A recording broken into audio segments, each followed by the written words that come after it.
And welcome back to the Open Mic Broadcast Network, the radio guy, Dr. Mike Prince, and I have with me the guru, Coach Van Pettaway. Coach, how you doing today, sir? I'm doing fine, Dr. Prince. I'm looking forward to this day, another day that he has given us, and I'm just rejoicing in it and looking forward. Yes, sir. Well, we have the aftermath of the Southwestern Athletic Conference football championship game, and the FAMU Rattlers are the last man standing. They will be representing the conference December 16th against the Howard Bison. And I guess we'll get a reflection back on the game that was, and I guess a letter grade, Coach, to balance this thing out. Then we'll look ahead for 2 weeks or at least a week and a half down the road. Okay. Well, yes, we can. We'll give a letter grade. Well, first of all, the weather in Tallahassee gets an F. You know, for championship Saturday, that was terrible. That was terrible. Well, look, that was my trump card, Coach. That's the one I thought was going to help me get over the hump, man. I didn't make it over the hump, Coach. Yeah, but it's all right. All right. Yes, yeah, sir. But I think what really happened, I think Florida A&M showed back at their homecoming on October the 28th when they went 45-7, that what was going to happen in the championship game would be similar. And Prairie View lost that game 35-14. I'm going to give you can only give Florida A&M an A+ in this game, and then I'm going to give Prairie View a C+. Because we're on the same page. They played better. Yeah, they played better. Let's just call it what it was or what it is. FAMU, a better team, much more depth, more aggression, and they executed. So you have to give them an A+ as well, and I gave Prairie View a C+. I gave them a C+ because they did, as you state, came out and played a better game. But, you know, sometimes, Coach, you just have to look yourself in the mirror and accept that your best wasn't good enough, but as you gave your best, you have nothing to hold your head down for. Yeah, absolutely. I agree with you 100%. And so with that being said, your grades are similar to mine. Is that correct? Yes, sir. As a matter of fact, they're exactly the same. You had an A+, I had A+, and I gave Prairie View a C+, and you gave me a C+. Right, and so now that'll put us in the Celebration Bowl, which will take place in a couple of weeks, and I'm going to stay with the Rattlers. I got the Rattlers in this game all the way. Hey, if you can't beat the man, join the man, right? Yeah, well, I just think that this is the time for the SWAC. I think this will be one of our best opportunities to show that we can win that game. Yes, sir. We've come up short in it, but I think Florida A&M is the team to turn that thing around, and I'm looking forward to the matchup. And I'm just hoping that Florida A&M can get through practice, the practices leading up to that game, and come out healthy. And I have no doubt in my mind that the Rattlers will take it home.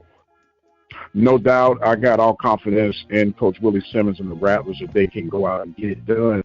Even more confidence than the Deion Sanders-led programs, because when you look at it, not that you want to jump and dogpile on Jackson State, but it was more focused on Coach Sanders than it was actually Jackson State. Yep. And I think this go around, FAMU is focused as an overall program. Yes, Coach Simmons is the lead man, but he's not gearing and drawing all the attention toward him. He's putting it back on his team, and deservedly so. Right. So I think this will be the year breakthrough for the SWAC. At least I'm hoping, Coach. Yep. And I think the SWAC has a lot to look forward to, not only in this football game. I just want to briefly mention that basketball.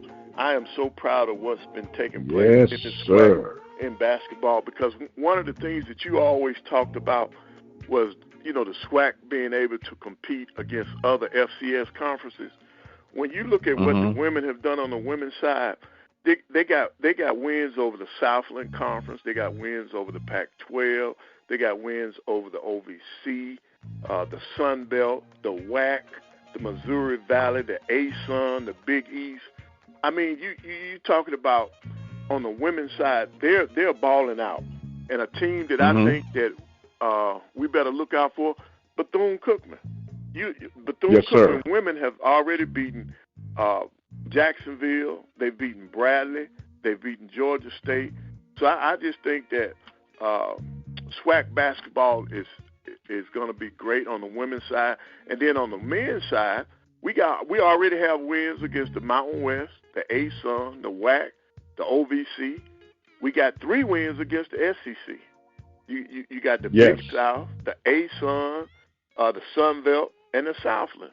So the thing that you always bringing up is how do we fare against teams and schools who have like budgets, and I think it's showing that so far we're doing well, and I'm looking forward to the basketball season. It goes back to the narrative, Coach, and I'm a football guy. I love football. I know you enjoy and love football as well, but our energies and efforts, if you're talking about big picture arrival, has to be toward basketball. Right. Because even though you do have some advantages in some of your Power 5 programs, but it just proves in that tournament every year with March Madness that you got a chance, especially if that 3 is hot that night. You really got a chance. You know, unlike the case of football, and I'm going to have to talk to you about your Roll Tide here in a minute, but you know, and I don't even like talking about other programs, but that we got to talk about that. But back to my point. We don't stand a snowball's chance, Coach, when we go up in those levels. And it's not anything about talent. It's not anything about coaching. It's about depth. Because when you look at the level of play, they all focus on the same things: running, tackling, throwing, and tackling and keeping people out the end zone. Right. But when you have more horses in the stable than I have in the stable, when my 1s and 2s wear down, you can go to 3 to 4s, and they just as good as some of my 1s and 2s.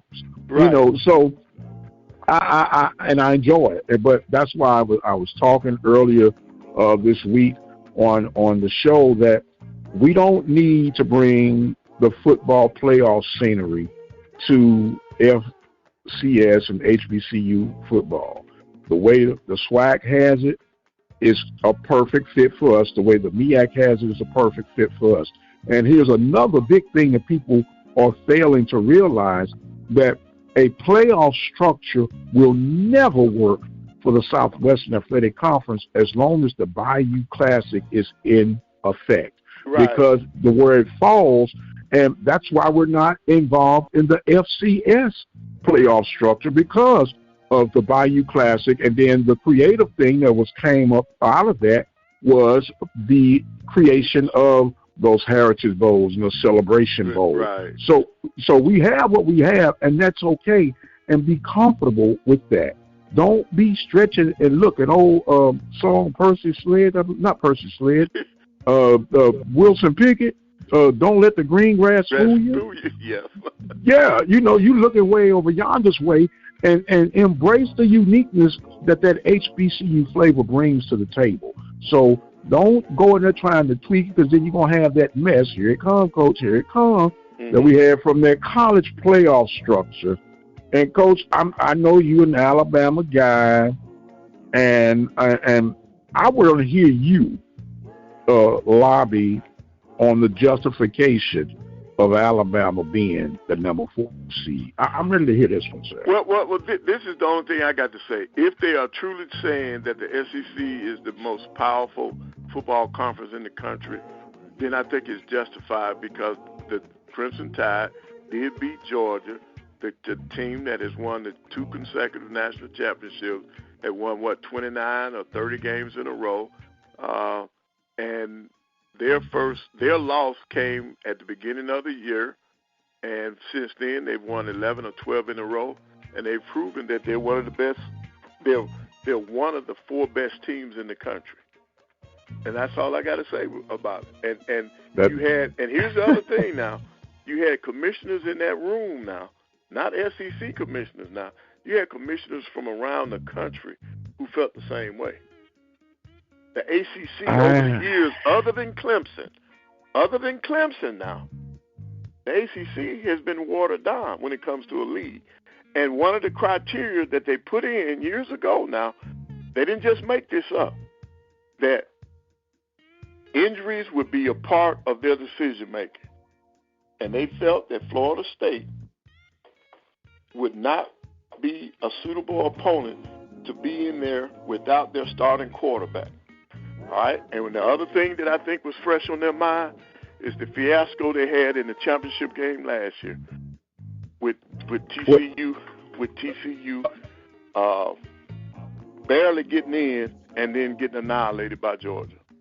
Well, they may have gotten annihilated by Georgia, but they did beat Michigan. And if the rumor is true, they may have had a little advanced scouting and signal stealing against TCU, and they still beat them. Okay, now the fact they got annihilated by Georgia, you have to give Georgia their credit for being the most dominant team in the country that particular season. And the travesty in all of this, from my opinion, okay, I hear what you're saying about Alabama.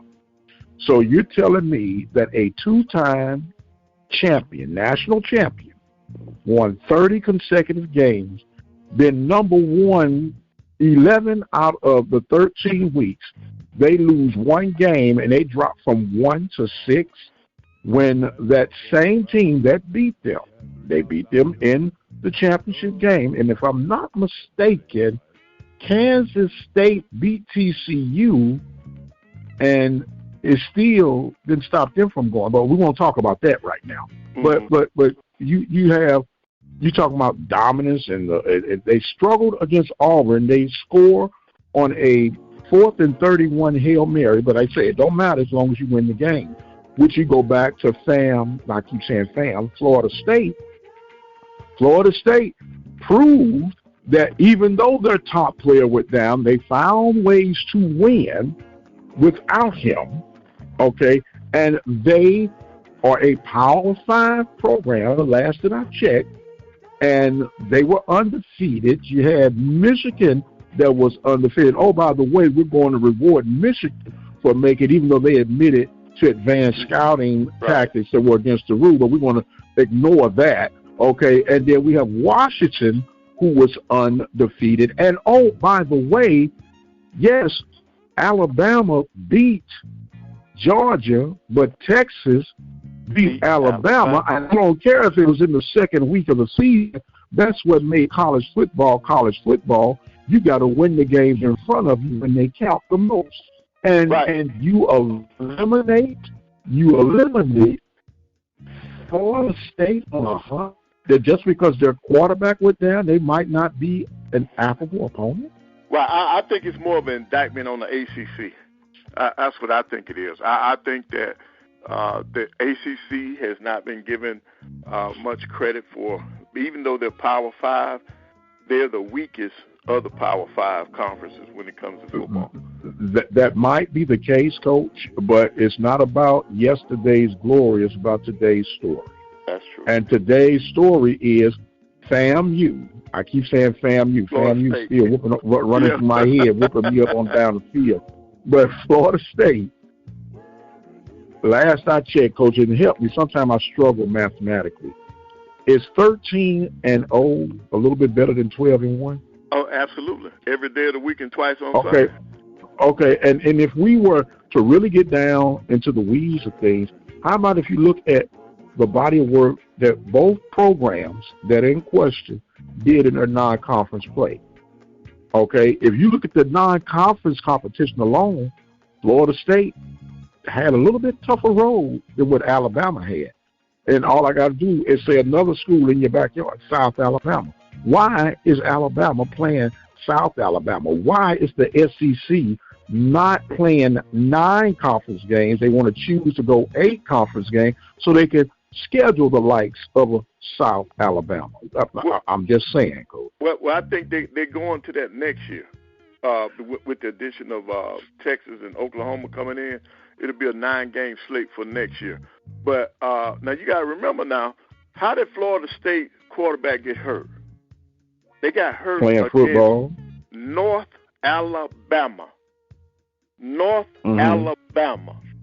FCS opponent. Not FCS opponent.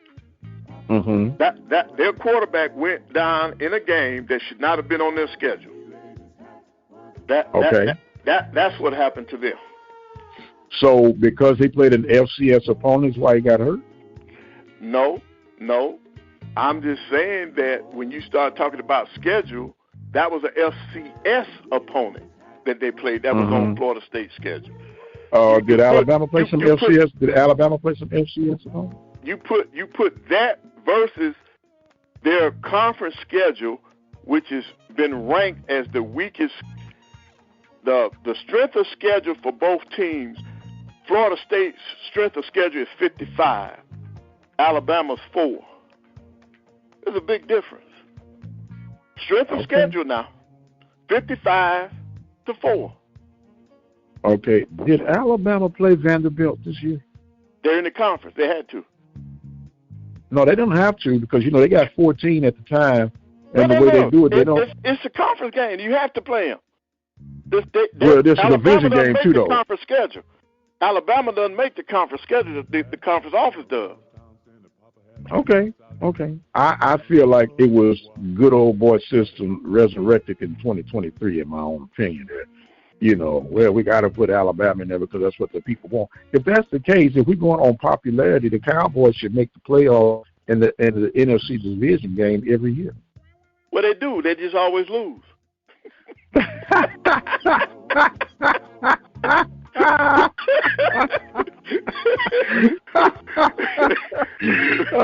Point very well taken in that one, sir. Very well taken in that one. And on that note, I'm going to come back to you in about 2 weeks, and hopefully we can discuss this a little bit further because I